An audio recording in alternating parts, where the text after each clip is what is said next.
They came with flashing lights, badges, and guns drawn, shouting at me to get on the ground like I was some kind of criminal. I stood in the middle of my own ranch, hands up, the dry Texas wind brushing against my face, heart pounding, not from fear, but from fury. One of them, a tall man with a fake badge clipped to his belt, stepped forward and shouted, "You're under arrest for violating community safety codes and resisting HOA jurisdiction." What in the world does that even mean? Another one grabbed for his handcuffs, but I didn't flinch. Instead, I stared him down and calmly asked, "Who sent you?" "HOA Compliance Task Force," he barked, trying to sound official. "This is your last warning." I narrowed my eyes, looking at the patch on his arm. It was crookedly stitched, and it said, Community Enforcement Division, a department that doesn't even exist in this state. They really thought they could arrest me. On my own land. Without real police backing. And forgetting that I was once the Attorney General of this state. I looked him dead in the eye and said, "You boys are either really brave or really stupid." Just as one of them moved to grab me, a black SUV came speeding down my driveway, kicking up a cloud of dirt behind it. And that's when everything took a wild turn. Let me tell you how we got here. My name is Gregory Miles, but folks around these parts just call me Greg. I'm a retired Attorney General, served the great state of Texas for more than 2 decades. I bought this ranch after retirement to escape politics and enjoy peace with my wife, Linda. We've got a few cows, some chickens, and about 40 acres of quiet. Or at least it used to be quiet, until the HOA decided I was a problem. Now, I don't live inside any HOA zone. That's the first thing you should know. My ranch isn't part of their community. Never signed up, never paid dues, never agreed to their rules. But that didn't stop the Oak Hollow HOA board, especially their president, Deborah Cartwright, from trying to throw their weight around like they owned the whole county. Deborah is your classic HOA Karen. Early 50s, platinum blonde, sharp red lipstick, and a voice that could peel paint off a wall. She walks like she's marching in a parade and talks like she's auditioning for Judge Judy. And for some reason, she hated that I didn't contribute to the uniform image of the neighborhood. Mind you, I live a mile outside their neighborhood. But that didn't matter to her. According to Deborah, my ranch was visible from the HOA line, and my red barn didn't match the neutral aesthetic of the area. Her words, not mine. At first it started with letters. Dozens of them. Some certified, some slid under the gate, all demanding I correct violations. Then came the fines. $500 for unregistered fencing, $300 for improper livestock placement. I laughed and threw them in the fireplace. Then came the threats. Deborah and her little army of clipboard warriors, people like Ken Walters, the nosy vice president, and Sharon Mace, their so-called security chair, showed up at my gate demanding a compliance inspection. I told them they were trespassing and advised them to leave before I called the sheriff. They didn't take that well. One afternoon I saw Sharon with a pair of binoculars from across the road, writing in a little notebook. I stood at my gate and waved. She sped off like she'd seen a ghost, but I knew something bigger was brewing. You don't push people like Deborah without them scheming behind the scenes. And sure enough, a few days later, I saw strange cars parked by the main road. Dark-tinted windows, engine running, watching, waiting. Then came the official notices from a so-called Community Enforcement Division, complete with fake badges and phony citations. I could smell the nonsense a mile away. Still, I gave them enough rope to hang themselves with. I didn't react. I didn't send cease and desist letters. I waited. Until this morning. It was just past 8 a.m. I was out feeding the chickens when I heard engines revving down my private road. A black pickup truck and 2 Crown Victorias, like old police cruisers, pulled in fast, tires skidding over gravel. That's when it all kicked off. The fake officers jumped out like they were shooting an action movie, flashing lights mounted on their dashboards, loudspeakers blaring something about compliance arrest orders, and that ridiculous guy with a megaphone yelling about HOA jurisdiction. My wife Linda ran out from the porch yelling, "Greg, what's happening?" I raised a hand to calm her. "Stay inside," I said. "They're not real cops." She gasped. "Are they dangerous?" Maybe, I answered. But they don't know who they're messing with. They stormed toward me like a SWAT team. I didn't move. I wanted to see just how far they'd take it. One of them tried to shove me to the ground. That's when I spoke the words that made their faces twist in confusion. "You are violating at least 7 state and federal laws right now," I said coolly, and I should know. I helped write them. That's when I saw one of them hesitate, but the other just shouted, "Shut up and comply." I could feel the heat rising in my chest, not fear, not even anger, but pure legal fury. These people were impersonating officers, trespassing, and threatening arrest without any legal power. And just as one of them reached to handcuff me, a black SUV came tearing up the driveway. Its engine roared, tires screeching to a stop, and the door flung open. A man stepped out in full sheriff uniform, his badge gleaming in the sun. And what happened next? Well, let's just say they weren't expecting him to show up. Hey folks, if you're still reading this, let me know where you're watching from. Are HOAs as wild in your area too?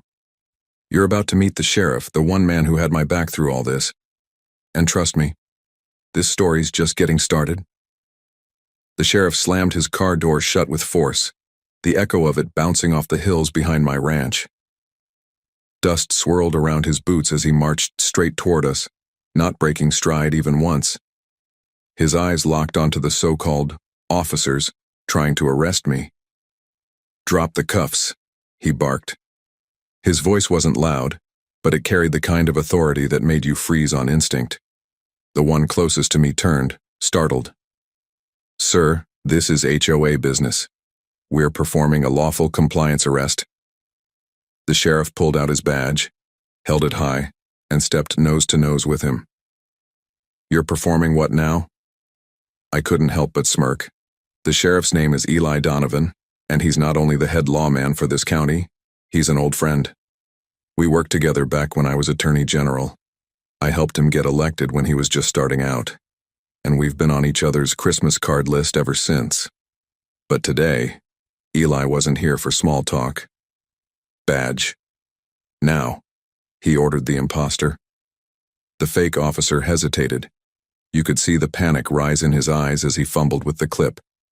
Eli snatched it from his shirt and turned it over in his hand, squinting at the ridiculous Community Enforcement Division seal.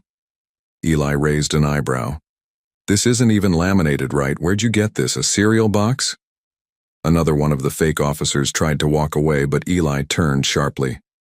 "Nobody leaves. Everyone stays put." He tapped his radio. "Dispatch, I need backup at the Miles Ranch. 3 suspects impersonating law enforcement, possibly armed. Send 2 cruisers." The one holding the cuffs dropped them instantly. I looked at the men standing frozen on my land, suddenly realizing their little HOA stunt had backfired in the worst way. "You done now?" I asked them, arms crossed. None of them answered. Linda stepped out cautiously from the house, phone in her hand. "Greg, do you need me to record this?" Eli waved her over. "Already got the dash cam running, ma'am. But a few extra videos from your porch wouldn't hurt." She lifted her phone and hit record. Meanwhile, Deborah Cartwright, queen of the HOA, stood at the edge of the road in her silver Lexus, watching the chaos unfold through her oversized sunglasses. When our eyes met, she didn't blink. She just started her car like nothing happened and turned around to drive off. But she made one mistake. She forgot I don't forget. The investigation started that same afternoon. Turns out the 3 men had been hired by a private neighborhood enforcement committee, which was just a fancy way of saying Deborah and her HOA board made it up. They had used HOA funds to rent old police cruisers, buy fake uniforms, and print fake arrest orders. They even wrote up a community warrant for me. Let that sink in. A fake arrest warrant, written by an HOA. Now, Eli was as furious as I'd ever seen him. He had the men cuffed and stuffed in his cruiser within 30 minutes. Their rights were read, their IDs checked, and background reports pulled. One of them, the loud one, had a record for impersonating a security officer in another county. Another had a history of harassment complaints. And the third was Deborah's nephew. Classic. That night I sat on the porch with Linda, sipping lemonade, staring out over the fields. I should have known Deborah would try something like this, I said. Linda nodded. She's bold and desperate. But she doesn't know what you're capable of, Greg. I thought about it in silence. I wasn't afraid of her, or her little army of clipboard-carrying goons. But what made me angry was how far they were willing to go. Faking a police arrest? That wasn't just annoying, it was dangerous. What if I hadn't kept calm? What if I had reached for my phone and they panicked? This wasn't just about some HOA nonsense anymore. It was war. The next morning, I drove into town to speak with my attorney, Sarah Keene, a brilliant, no-nonsense woman in her late 30s who used to work with me at the Capitol. She read over the reports and raised an eyebrow. Greg, they tried to arrest you? Right on my ranch. She sat back and blew out a low whistle. This is a criminal conspiracy minimum. You've got impersonation, false detainment, misuse of HOA funds, possible mail fraud with those fake citations. I smiled. That's why I came to you. I'll file for a restraining order today, she said, and I'll request a cease and desist for every member of that board. But I need to know, do you want to go public with this? I paused. Going public meant news vans on my driveway. It meant reporters asking questions, digging into HOA records, showing Deborah's face all over the news. It would bring pressure. It would bring shame. But more than that, it would bring accountability. I gave her a nod. Let's do it. Less than 48 hours later, the local news ran the headline. Retired Attorney General nearly arrested by fake HOA cops, investigation underway. And the firestorm began. Deborah tried to deny it at first, of course, claimed the men were contracted enforcement agents and that I overreacted. But the sheriff had already released the footage, the phony badge, the SUV dash cam, the fake warrant. Her denial crumbled like dry toast. The community was outraged. Even people in the actual HOA neighborhood started demanding answers. Some of them didn't even know they were paying HOA dues for things like compliance task forces. A petition started to recall Deborah and half the board. Others called for a full audit. HOA meetings turned into shouting matches. But Deborah wasn't done. She had one more card to play. That Sunday, I was walking the fence line checking for a break in the north section when I saw something strange near the creek.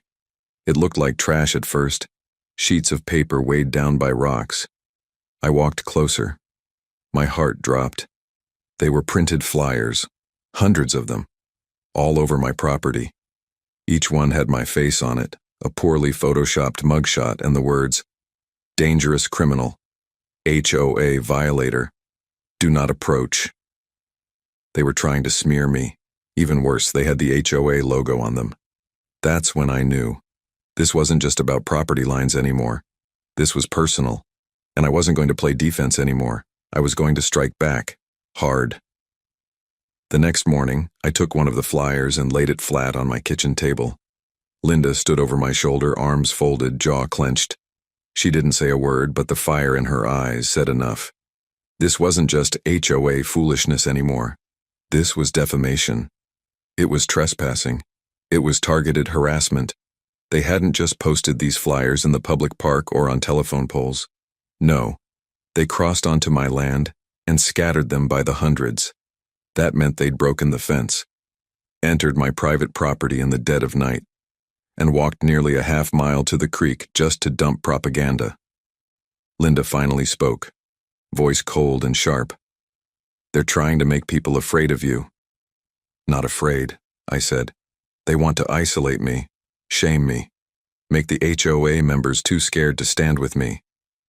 But I wasn't going to let them. I folded the flyer and slipped it into a folder. "Let's go," I told Linda. "Time to light a fire under some legal seats." By noon, I was sitting in Sarah Keene's office again. She scanned the flyer and looked up at me, stunned. "They made these?" "They printed them and dumped them on my land," I confirmed. "They used the HOA logo, and you can tell from the photo they pulled that from the sheriff's dash cam." Sarah didn't waste a second. "This just turned into a full-blown lawsuit. You've got grounds for defamation, harassment, unlawful entry, and misuse of state property if they accessed police footage. I leaned forward. I want to go for the throat, Sarah. And not just Deborah. I want everyone who approved this mess exposed and dragged into daylight. She nodded. Then we'll file motions this week. I'll have subpoenas ready for their emails and board meeting minutes, and I'll call a press conference. I grinned. Perfect. That night, while Sarah drafted her press statement, I called Sheriff Eli. You said one of those guys was Deborah's nephew, right? Yep, name's Tanner Cartwright. Got a slap on the wrist charge 2 years ago for trying to impersonate mall security. Deborah vouched for him, told the court he was passionate about community order. I shook my head. You think he was the one who organized the phony flyers? Wouldn't be surprised. But you didn't hear it from me, Greg. There's talk Deborah's funneling HOA money into a private fund. Cash-only jobs, no receipts. Now that was interesting. Any chance we could confirm that? I asked. I'll see what I can legally shake loose, he said. But you should know. Deborah's smart. She's been in HOA circles for decades. She knows how to cover her tracks. She made one mistake this time, Eli. What's that? She messed with someone who doesn't play politics anymore. She messed with me. 3 days later, Sarah held the press conference right outside the county courthouse. Reporters from every local channel showed up. Cameras rolled. Microphones snapped on. She stood at the podium and delivered a flawless statement. My client, Gregory Miles, a retired attorney general, has been the target of unlawful intimidation and defamation by members of the Oak Hollow Homeowners Association. The actions taken against him, including impersonating law enforcement officers, distributing false criminal flyers, and unauthorized entry onto private land, are not only shameful, they are criminal. We are filing a civil suit for defamation, harassment, and property invasion, and we will be pursuing further action under state and federal statutes. The reporters exploded with questions. Cameras flashed. HOA residents watched from across the street, mouths agape. And Deborah? She was nowhere to be found. But she struck back fast. The very next morning, while Linda and I were having breakfast, I got a knock at the door. It was Ken Walters, the HOA's vice president. He was alone, no clipboard this time. Just a tight smile and sweaty hands. Greg, he said nervously, I wanted to talk. Linda looked at him like he was a roach. I stepped outside. Talk fast, Ken. He cleared his throat. Look, this whole thing with Deborah, it's gotten out of hand. The board's not really on board anymore. We didn't know she was going to send fake cops. Or the flyers. She did that on her own. I stared at him. You signed off on the budget that paid for it. I didn't know what it was for, he blurted. She said it was for external compliance measures. That's all she said. And you didn't ask? She scares people, he whispered. I almost laughed. You're grown men and women, Ken. You let her scare you into breaking the law? He looked down at his shoes. I made a mistake. I came here to say I'm resigning from the board, and I'm willing to testify. That got my attention. You're ready to go on record? Ken nodded. I already made a statement with the sheriff. I gave them copies of board emails. Deborah's been using HOA funds for months for personal stuff. Travel, dry cleaning, private investigators. It's bad, Greg. I crossed my arms. Then you better be ready to face what's coming next. He looked up, pale and shaking. What is coming next? I didn't answer. Because at that exact moment, we both heard it. Sirens. A full convoy of sheriff vehicles sped past my ranch road and turned sharply down the main lane into Oak Hollow. Ken turned toward the sound. Is that? I nodded. It's time. Deborah Cartwright was about to have the worst day of her life. Sheriff Eli had a search warrant. The court had approved it overnight after Sarah presented the flyer evidence and the video footage. With Ken's testimony and the financial records Sarah's team pulled, they had more than enough. As the news crews followed the sheriff's cars, residents poured out into the street. Some started filming. Others just stood in silence as deputies entered the HOA office. Minutes later, Deborah was escorted out in handcuffs. Red lipstick, messy bun, sunglasses off, and no more smug smile. I watched it all unfold on the news from my living room. Linda sat beside me, holding my hand. And just when we thought the worst of it was over, Sarah called. "You need to hear this," she said. "The HOA board wasn't just attacking you, Greg. Deborah hired someone to investigate your past cases, dig up dirt, try to ruin your legacy." I leaned forward. "Who?" "She hired an old contact of yours, one of the criminals you prosecuted in the past. He's out now, and he wants revenge." My jaw tightened. "Greg," she said slowly, "they've made this personal on a whole new level. You're being followed. We have proof." Linda looked at me, confused. "What is it?" she asked. I swallowed hard. "Someone's targeting me, honey. Not just for land, but for who I used to be." And just like that, this fight turned deadly serious. That night, I couldn't sleep. Every sound outside made me sit upright. A truck backfiring in the distance. I reached for my rifle. Coyotes howling near the creek.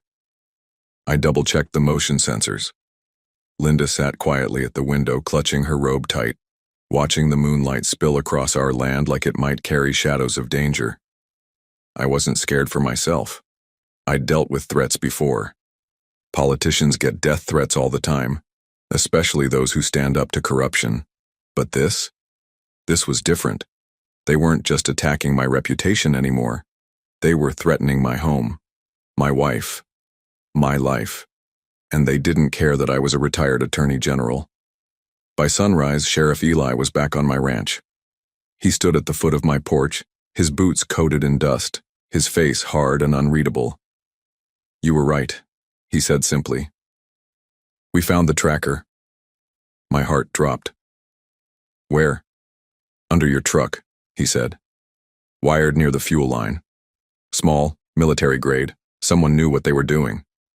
Linda gasped from behind the screen door. "Someone's been watching us?" she whispered. Eli nodded. "We pulled the device and traced the frequency. It was transmitting to a burner laptop left on a ridge half a mile west of here. They used a solar-powered receiver and Wi-Fi booster. It's gone now, though. Burnt to ashes. Someone covered their tracks." I stepped off the porch and paced slowly. "You think this was Deborah?" "No," Eli said. "This wasn't her style. She's all drama and noise. This was quiet, clean, almost professional." "Then who?" He looked at me carefully. "Sarah thinks it's Ronnie Chase." My blood froze. Ronnie Chase? The name alone brought a flood of memories. He was one of the dirtiest political fixers I ever prosecuted. Bribery, extortion, even attempted manslaughter. The man was a walking scandal. 10 years ago, I led the case that took him down. I thought he'd be in prison forever. "I thought he was serving 25, I muttered. "He was released last year," Eli said. "Early parole. Some technicality with evidence mishandling. Ironic, considering who handled the case."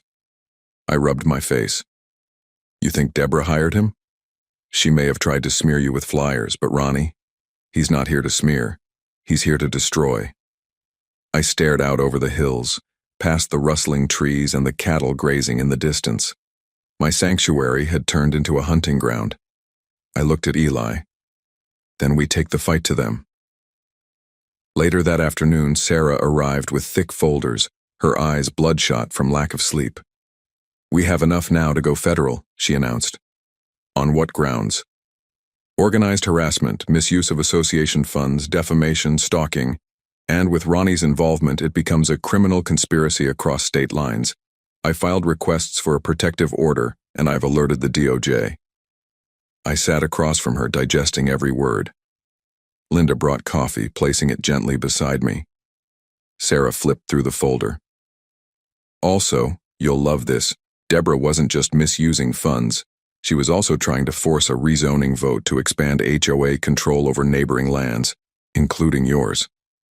I slammed the table. She was trying to steal my ranch legally. She almost did, Sarah said, but her vote was forged. The signatures? Fake. We found at least 20 ballot entries from homeowners who'd moved away years ago. Linda's voice was quiet but firm. This woman belongs in jail. She will be, Sarah promised, but we didn't know that night would bring something worse. As the sun dipped below the horizon and shadows stretched across the land, I made one last sweep of the property. Everything was quiet. Too quiet. Then, around 1 a.m., a loud bang echoed across the back pasture. I grabbed my rifle and flashlight and bolted outside. Linda followed with the emergency phone.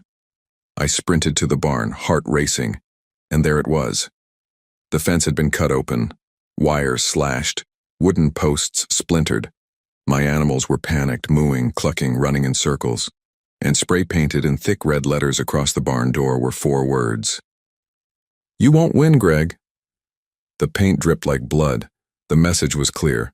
This wasn't HOA anymore. This was war. Eli arrived in 10 minutes. Backup came after. They dusted for prints. They set up trail cams. They placed motion sensors at every entry point. And Linda. She broke down in the kitchen, sobbing into her hands. I held her for what felt like hours. "I wanted peace, Greg," she whispered. "That's why we came here. Why can't they just leave us alone?" I looked out the window toward the barn, jaw clenched. Because we stood up. Because I didn't back down. Because I made enemies in power who had no problem hiding behind HOA rules and fake cops. But they forgot the most important thing. I may be retired, but I'm still the law. And by the time I'm done, there won't be a corner left for them to hide in. The next morning I received an email. No sender, no subject line, just a video file. I opened it slowly. It showed Ronnie Chase sitting in a truck watching my ranch through binoculars. He turned to the camera and smiled. Then he said, "You took my life once, Greg. Now I'm taking yours, one piece at a time." And that's when I knew. This wasn't just about a fight, this was about survival. I stared at the screen, my jaw locked tight. That grin on Ronnie Chase's face, so smug, so deliberate, it was a message. He wasn't just some ghost from my past.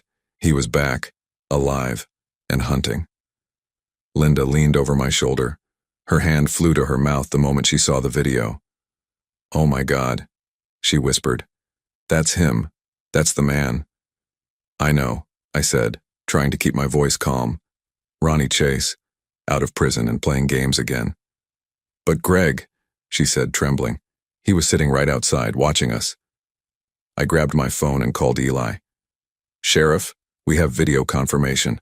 Ronnie is on the property. He's stalking us and he's not even hiding it."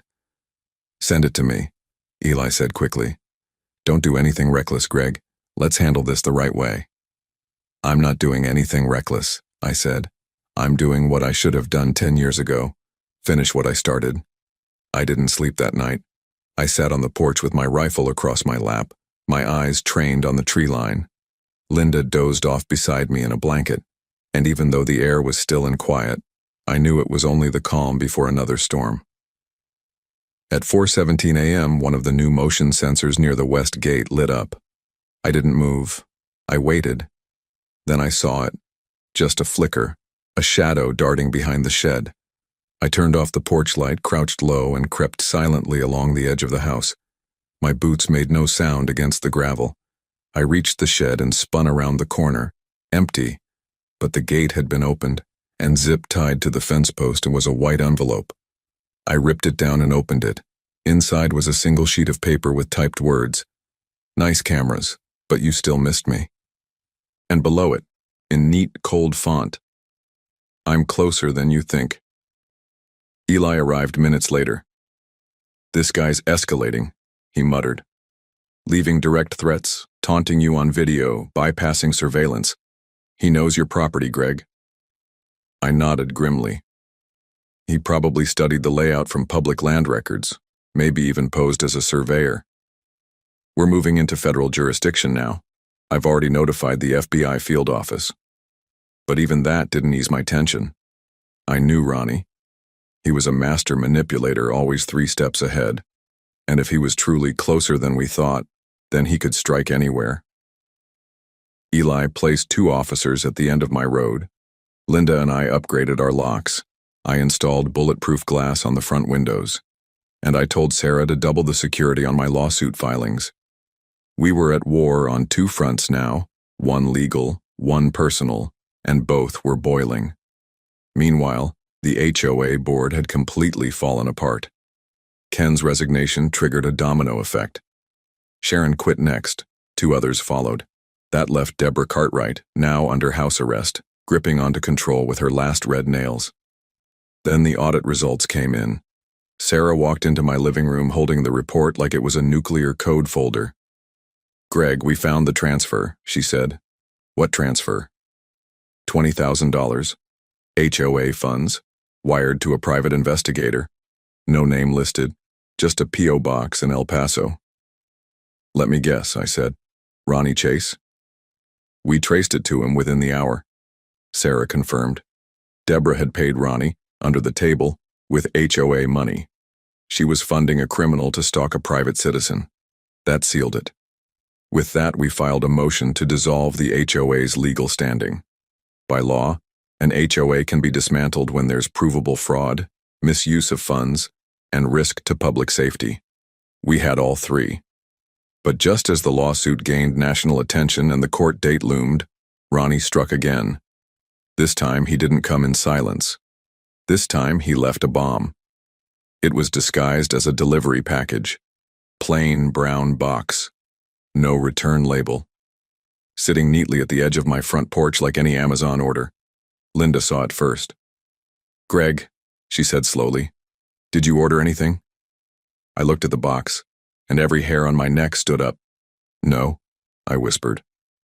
We backed away instantly. I called Eli. He sent the bomb squad. They arrived in full gear within 20 minutes, sealed off the area, evacuated us, took the box to the edge of the pasture with a robot. The moment it opened, boom. A loud, fiery blast shattered the early morning silence. Thankfully, the squad was ready. No one was hurt. But the message was clear. Ronnie didn't want to just scare me anymore. He wanted to end me. The news exploded. Former Attorney General targeted in failed bombing attack on Texas ranch. The DOJ fast-tracked the investigation. Deborah Cartwright's name was plastered across every TV screen in the state. Reporters camped outside her gated home, shouting questions she refused to answer. But it didn't matter anymore. Sarah had what we needed. With sworn testimony from Ken, financial records, and now a confirmed domestic terror attempt linked to a hired criminal. We were ready for court. 2 nights before the hearing, I stood once more on my porch. Linda came out beside me. She wrapped her arm around mine and whispered, "Greg, promise me something. Anything. When this is over, we go back to peace.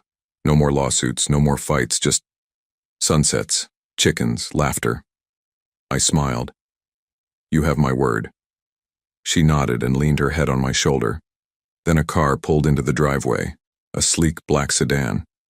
The window rolled down slowly, and from inside a voice called out, "Hey Greg, remember me?" I froze. Linda's grip tightened on my arm. It was Ronnie. He wasn't hiding anymore. He was here. And this time, he came in person. The porch light flickered in the wind as Ronnie Chase's face came into full view.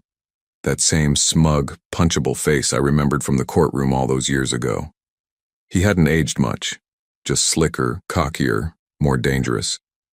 He had the nerve to smile as if this was some sort of twisted reunion. Linda stepped back instinctively, but I stood my ground. "You're trespassing," I said, voice low and steady. "And if you take one more step out of that car, you're leaving in an ambulance or a body bag." Ronnie raised both hands mockingly, still sitting in the driver's seat. "Relax, Greg. I just came to talk." "I don't talk to cowards." He chuckled. "You still got that edge, huh? I always admired that. even when you ruined my life." I didn't answer. I didn't move. I just stared, my eyes locked on his every twitch. Ronnie continued, voice dripping with fake charm. "Look, man, the flyers, the surveillance, the scare tactics, it was business, nothing personal. Deborah made me a sweet offer to cause a little discomfort." "Discomfort?" I barked. "You planted a bomb on my porch." He tilted his head. "You can't prove that." "Actually," I said, stepping forward, "we can. The casing survived the blast, and your fingerprints were on the delivery box. The FBI matched them this morning." For a split second, his grin faltered, and in that crack of his confidence I saw the fear. "Here's what's going to happen," I said. "You're going to drive off this property right now and turn yourself in. Or the sheriff waiting down the road will drag you out of that car and slap you with federal terrorism charges." Silence. Then Ronnie said, "This isn't over." I took another step, my voice like iron. "Oh, it's over. You just don't realize it yet." He stared for one more second. Then without another word, he reversed the car slowly, headlights sweeping across our yard, and disappeared into the darkness. Linda was shaking when I turned to her. "Is it really over?" she whispered. "No," I said, "but we're close." 2 days later, the courtroom was packed. It wasn't just a civil case anymore. It had grown into a multi-layered criminal investigation. The courtroom held more cameras than a Hollywood set. News crews outside were interviewing neighbors, former HOA board members, and legal experts. I stood at the plaintiff's table with Sarah beside me. Her notes were stacked neatly, her voice calm, but her eyes blazing. Across from us sat Deborah Cartwright, pale and tight-lipped, flanked by 2 attorneys who looked like they wanted to be anywhere else. Behind her sat the remnants of the old HOA board, now scattered, disorganized, and visibly embarrassed. And in a separate row, in cuffs and under guard, Ronnie Chase. The judge entered. Everyone rose, and the trial began. Sarah's opening statement was surgical. She laid out every detail: the phony citations, the impersonation of law enforcement, the defamation flyers, the secret surveillance, and the bomb attempt. She named names, presented evidence, played the dash cam footage, showed the wire transfers, even played Ronnie's video threat for the court. The room went silent. The defense tried to object, but the judge shut it down. The evidence was overwhelming. And as each witness took the stand, Ken, Sharon, Eli, even Linda, the story became clearer. This wasn't just a dispute over HOA boundaries. This was a calculated criminal attack on a man who dared to say no to tyranny. And the audience? The jury? Everyone felt it. By the time I took the stand, all I had to do was tell the truth. I spoke from the heart, about how retirement was supposed to bring peace, about how standing up to bullying, whether from criminals or petty neighborhood tyrants, never ends, even after public office. And I looked Deborah straight in the eye as I said, "You tried to scare me, to control me. But what you didn't realize is I'm not afraid of people who hide behind fake power. I built my life fighting people like you." The jury didn't need long. Deborah was found guilty of conspiracy, fraud, defamation, and endangerment. Ronnie? He got slapped with federal charges: stalking, attempted bombing, conspiracy to commit murder. The judge dissolved the HOA under emergency judicial review. Oak Hollow's neighborhood governance was officially dismantled, and a court-appointed trustee was assigned to restore any damages they caused. I won. But more than that, I proved something. You can't fake authority forever. 2 weeks later, life began to return to normal. The barn got repainted, the fences repaired, the animals calmed, and Linda, finally, began planting her sunflowers again. Sheriff Eli dropped by with a bottle of bourbon and a smile. Heard Chase got transferred to a max security facility in Montana. "Good," I said. "Let the mountains deal with him." Sarah called to say the civil suits for damages had also ruled in our favor. Over $1.2 million in compensations, mostly to be paid through Deborah's seized assets and HOA reserve accounts. And one morning, I found a note in my mailbox. Typed. No name. Just 6 words. You brought justice, thank you, Greg. Maybe it was from a neighbor. Maybe it was from someone watching. Either way, it reminded me, fighting back isn't always about revenge. Sometimes, it's just about doing what's right. But just as I sat down one morning with a fresh cup of coffee and a newspaper in my lap, Linda came rushing in with her phone. Greg, turn on the news. I did. And there it was. Breaking. New Texas HOA president found tied to criminal syndicate connected to Chase investigation. My eyes narrowed, so it was bigger. And maybe it wasn't over after all. The headline blazed across the screen like a flare in the night. Texas HOA president linked to widespread criminal network, ties to former inmate Ronnie Chase uncovered. I dropped the newspaper and leaned closer to the television. Linda stood beside me, arms wrapped tightly around herself. This is bigger than Oak Hollow, I murmured. According to the breaking report, the FBI had been running a parallel investigation. Apparently, Ronnie Chase hadn't been acting alone. He was part of a broader scheme, one that involved corrupt HOA officials in multiple states funneling money, exerting control over landowners, and using dirty tactics to silence those who wouldn't play along. The newly named president of a neighboring HOA, the Crescent Bluff Estates, had just been arrested. His name was Martin Lane, and he'd been caught funneling thousands in bribes and funding neighborhood security teams that operated like mini militias. Ronnie Chase was the connective tissue, a fixer, a messenger, a hired gun for HOA cabals that wanted to dominate landowners across Texas and beyond. I turned to Linda. It wasn't just about me. My ranch was just the start. She looked up at me, her eyes wide. Do you think they're still watching us? I think they're watching everyone who said no. Within 48 hours, I was contacted by a DOJ task force. A tall, well-dressed agent named Agent Natalie Brooks showed up at my ranch with credentials, files, and a question. Mr. Miles, would you be willing to serve as an official witness in the federal inquiry? I invited her in. Linda served coffee, and we sat at the table where our entire lives had almost been destroyed. Agent Brooks laid it out clearly. We believe a network of HOA boards across the state, possibly even across the country, have been weaponized. Fake citations, intimidation tactics, land seizures masked as compliance measures. Ronnie Chase was coordinating enforcement for multiple HOAs with shady finances. She showed me photos, familiar faces, Deborah Cartwright, Martin Lane, even a woman I recognized from a real estate meeting years ago. They were all tied together. Your case, she said, is the first documented attempt at full-scale legal impersonation and personal attack coordinated by an HOA against a private citizen outside their jurisdiction. Of course I'll help, I said, but this time I'm not stopping at testimony. The next few weeks turned into a whirlwind.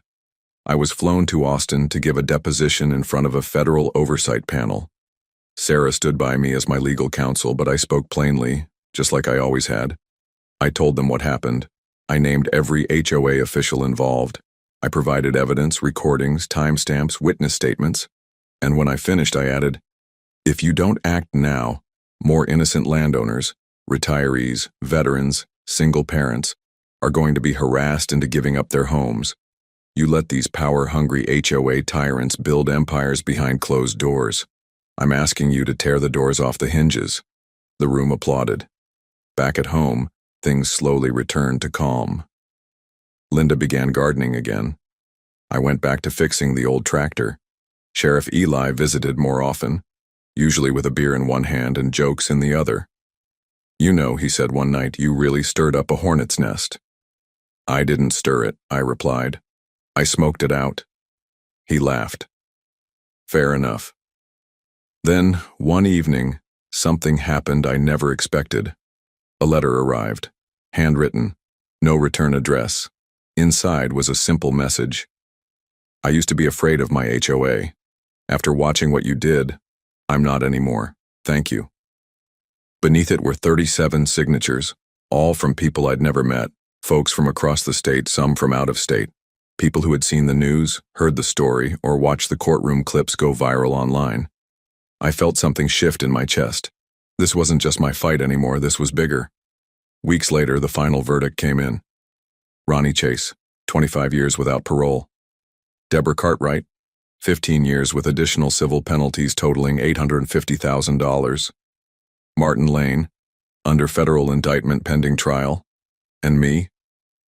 I was officially named a citizen legal advocate by the Texas State Bar Association, recognized for exposing systemic abuse and protecting constitutional rights. Sarah called and said, "Congratulations, you're famous again." I chuckled. I didn't want fame. I wanted peace. "Yeah," she said, "but sometimes peace comes at the price of standing up." As summer rolled around, we hosted a cookout on the ranch. Neighbors, old and new, came with their families.